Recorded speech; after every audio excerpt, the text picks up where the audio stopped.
Thank you very much for spending some time with AP. We're approaching a one-year anniversary, and I just wonder if you could reflect for us what your thoughts are when you think about what happened in the last 12 months. Well, unfortunately, as somebody who was trained in history, I think we've gone on a course that was sadly somewhat predictable when you look back to a year ago. Once you have a great power conflict over territory in Europe, there tends to be a certain dynamic to it. And when Russia invaded Ukraine and it very quickly became something other than a special military operation, which Putin was touting, basically he anticipated that this would be something that would be over in a week or so. I mean, we know that now, that the invading armies actually were bringing their dress uniforms with them, expecting to be able to festoon themselves with medals and clap on the back for basically bringing Ukraine back into the fold. But once it went beyond that, then we're already barreling towards something of much longer duration with much higher casualties. And unfortunately, a year on, that pattern that we've kind of seen historically has been bearing itself out. As you just mentioned, there were a lot of wrong assumptions, including from Russia, and made by many other governments about what would happen in the initial days of the campaign. What did we learn, and what kind of assumptions does that lead us to think about the year ahead or the months ahead in 2023? Well, there was all kinds of assumptions on all fronts, as you're suggesting there. I mean, obviously the Russian assumptions were that Ukraine would quickly crumble and capitulate, that the Ukrainian military would not fight back, and if they did, that it wouldn't be particularly bloody or difficult to suppress, that the Ukrainian population, particularly those who were Russian speakers, identified themselves already with Russia, and that they would quickly acquiesce to occupation and then whatever it was, the formulation that Russia was going to introduce there. I mean, I suspect that what they were trying to do, looking back over a year, was turn Ukraine into something approximating Belarus, which had joined into a union treaty with Russia, and that hopefully, from Putin's point of view, Belarus, Ukraine would join with Russia in a new union treaty. He would preside over it, and perhaps there'd be some devolution of authority to de facto presidents in Belarus and Ukraine, people that he had selected there, and then maybe they'd even have some personnel changes at the top over time. Of course, that isn't anything that happened. So his plan, his blueprint, his assumptions about what would happen on the ground were completely wrong. But as you were alluding to with the question, on the outside, from the West looking in, a lot of assumptions were false as well. There also wasn't any kind of understanding about the depth of the response from Ukraine, let alone from the rest of us in the West either, about how we would react to it. We talk an awful lot about the Russian military and the strength of the Russian military, and when I was in government I'd be briefed frequently on the state of the Russian military. We'd assume that the Russian military was in a much better position for this kind of military action than it was, but we were never really briefed on the Ukrainian military, because Ukraine wasn't a threat to the United States, just like we're not really briefed on the state of the British military, the Canadian military, apart from in the kind of context of NATO allies, for example, where we know some of the facts and figures. But we weren't thinking about it in this way, and so people were taken by surprise when the Ukrainians fought back. And then in terms of our own reactions, everybody's talking all the time about Putin was provoked, the Russians were provoked. This was, response to this, and this was a response to that. But actually, Putin also provoked us. Putin crossed over lines that we ourselves had said should not be transgressed after World War II, or at the end of the Cold War, in terms of forcible changes of borders, attempts at annexing territory. And in 2014, of course, the Russians had annexed Crimea, declared it as part of Russia, and we had rejected that. But here they were then, basically seizing additional territory, and we responded. And many people assumed that we wouldn't respond that way, Putin included. And ever since, I think that so many assumptions that we've had about this conflict, about ourselves, about Russia, about the Russians have been challenged. Is it your assessment that the strength of American support and Western support for Ukraine will survive the next few months or the next year? Because clearly that was a calculation that the Russian president had made, wouldn't stick with the Ukrainians in the long haul. Yeah, what Putin thought is he bought everyone off. And he actually said that to some European interlocutors in the weeks leading up to the Russian invasion. Now, what did he mean by that? In some respects, it was because of the dependence on Russian oil and gas on the part of many European countries, most notably, of course, Germany, having concluded several major long-term gas deals for relatively cheap gas from Russia, and most of German industry was dependent upon that. That was kind of one of the assumptions Putin made, that there is no way that Germany and other European countries that would depend on Russian gas would jeopardize that in any way. He also meant, when he said that he'd bought everybody off, that a lot of people had enriched themselves on payments from Russian oligarchs, from the Russian government itself, including some political parties that were getting basically payments through various cutouts to help them bankroll some of their activities.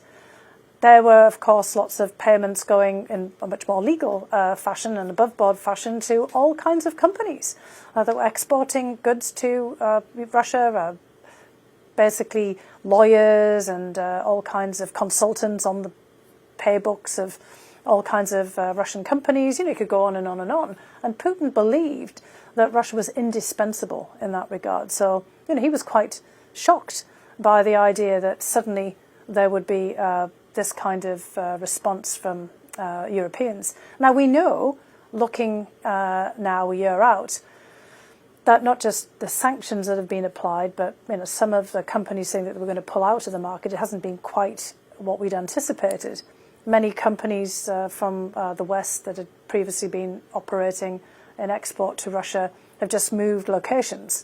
Some military analysts had predicted that 2023 would be more of a stalemate on the battlefield.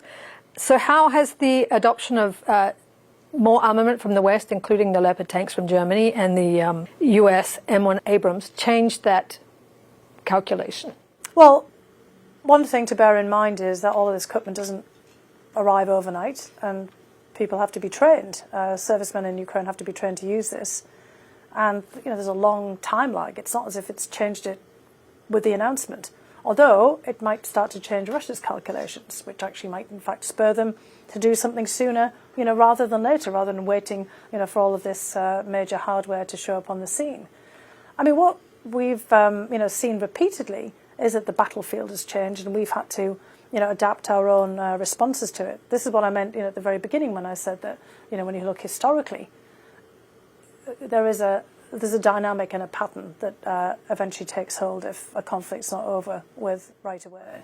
And clearly, Ukrainians are pushing for more. They want long-range missiles and they want jets. What do you think? You'd expect them to do that, and I can't say at this particular point what their chances are. But what we're already seeing here is that the Russians are digging in for the long haul. They have no intention of losing, depending on what their definition of winning is at this particular stage. And Ukraine cannot afford to have Russia basically annex its territory. And again, remember, we've been in this conflict since 2014, when the Russians did annex the Crimean Peninsula and attempted to basically set up a whole situation in the Donbass region, in Donetsk and Luhansk, where they would declare their entire independence in that territory from Ukraine, and at some point, asked to be affiliated with Russia in a similar way. Although initially, what the Russians were hoping to do was to use Donetsk and Luhansk, the Donbass region, to put leverage on on Ukraine rather, on Russia's behalf, to constrain their ability for any kind of independent foreign defence and even economic policy. This whole thing has morphed and changed, evolved over, basically a decade-long period now.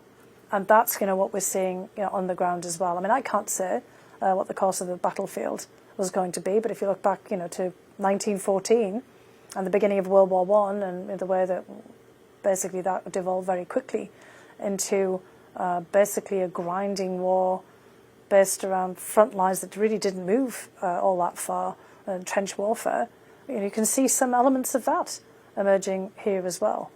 And in many of these conflicts, unfortunately, they're fought until either one side or both sides want to stop. Well, what's your assessment of the attrition and how well both Ukraine and Russia are dealing with what have to be huge losses of people, of armaments, of equipment, of support? Well, Putin's made it very clear that he's prepared to sacrifice whatever it takes, and that's, part of the problem. I mean, there's lots of statements being made and rumours coming out that he's willing to sacrifice the 300,000 people who have been called up, obviously talking about recruiting and drafting more. He's making it very clear he doesn't care at all about the fate of Russian service people, let alone about the servicemen of Ukraine, which are obviously they're the enemy, but also the civilians of Ukraine, and he's willing to basically slaughter and destroy. And his message there is basically saying, you cannot possibly counteract me because I'm willing to do whatever, and I've got so much more manpower. So this is one of the reasons why the Ukrainians, they don't have limitless manpower, frankly, neither does Russia.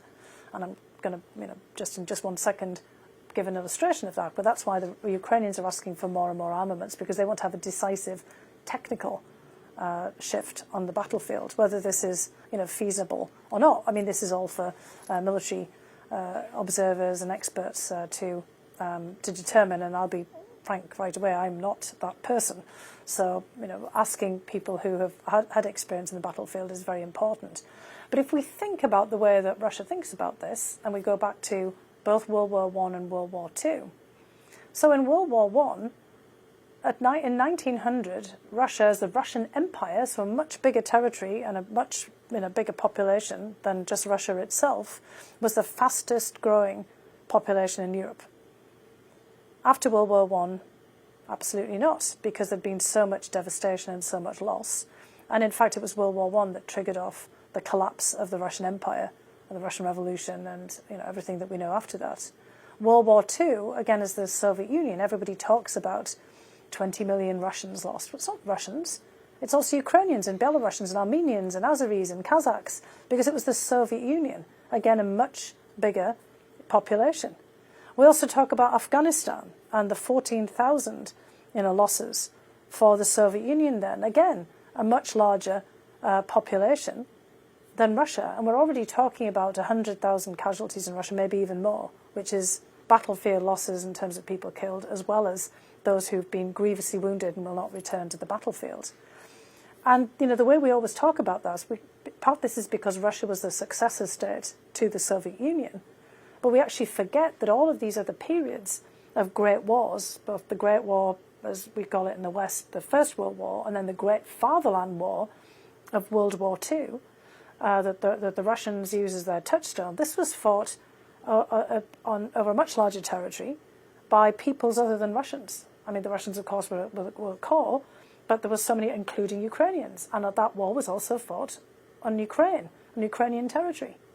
And so a lot of the way that we talk about this, the narratives that are about this war, we have to actually frame them differently. And for Putin and Russia, this is really the first time, apart from the invasion of Afghanistan, where Russia was the aggressor. The whole national myth of Russia is that Russia is always attacked and defends itself and pushes back the attackers, be this the Mongols. I mean, again, this is not exactly really historically accurate either. Be it the Polish-Lithuanian Commonwealth, the Ottomans, the armies of Sweden, the Poles themselves, the French and Napoleon, or Nazi Germany. But this time, Russia is the invader and the aggressor of territory that had formerly been part of the Russian Empire and part of the Soviet Union. So this is a real flip here. And although Putin is trying to turn this into an existential war, it's an existential war for Ukraine, which has been an independent, recognised country for 30 years. And he's declared war on the West. And he's just, basically trying to reformulate the entire narrative of this war to suit his own purposes. And part of that messaging is, we can take as many casualties. We are the country that's ground down every aggressor. Well, guess what? Russia is the aggressor in this conflict. So this time, the script is being flipped. It's Ukrainians who are playing the role of Russian Empire, the Soviet Union, of being invaded by an aggressor. What conditions would we need to see then for there to be any chance of peace talks? Well, I think that's when the Russians and Ukrainians both see that fighting this further is going to be extraordinarily difficult, or maybe even counterproductive to longer-term interests. I don't think we're there yet. Often these wars, including in World War One, kind of battled themselves to a stalemate, and previous conflicts have done that too. World War Two, let's put that to a side, because of course there was an absolute victory in Europe, and then later a victory in Asia, and I don't think that's kind of always the most kind of useful way of thinking about things. But if we think about other conflicts, in history, and places like Iran and Iraq, a lot of people in the Middle East are thinking, is this like the Iran and Iraq war, where they fought themselves both to a kind of a stalemate and a standstill, and then there was mediation. But there has to be already some thinking about what that would look like, and there has to be a pretty concerted diplomatic effort in an international framework, because Russia has violated so many other international norms and set a precedent, if other countries might want to pick up on it, of forcible changes of borders. And we have plenty of other conflicts going on around the globe, and plenty of other instances where there's territorial aspirations and demands made from a larger country onto a smaller country. Look, China and India have a dispute over territory in the Himalayas, and have fought over it, and including quite recently, and with many casualties. We know, of course, about India and Pakistan and the disputes over Kashmir. We could go on and on looking around the world. It doesn't mean to say that that will set a precedent. I mean, we've been focused on China and Taiwan, for example. But if Putin gets away with this and Russia gets away with this, absolutely that precedent is going to be there. And so we have to think about how we would deal with this diplomatically and legally, and how many other countries, we would need to get on board to try to push the two sides into some, negotiated settlement here. And that does not mean necessarily giving Russia Crimea or giving Russia Donbass.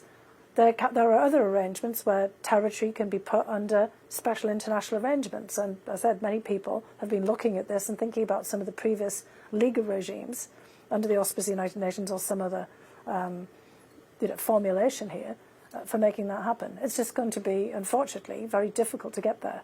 And I don't want people to start to think, well, okay, we just have to keep kind of pushing, kind of in this direction. We have to keep very focused on this, and we have to keep up the tempo of diplomacy, as well as making it very clear that Ukraine has the support that it needs on the battlefield.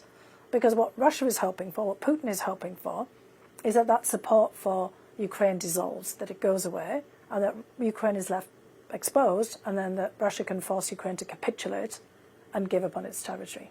And the rest of the world, honestly, the rest of the international community, not just the United States and Europe, can't really afford that, given the broader implications.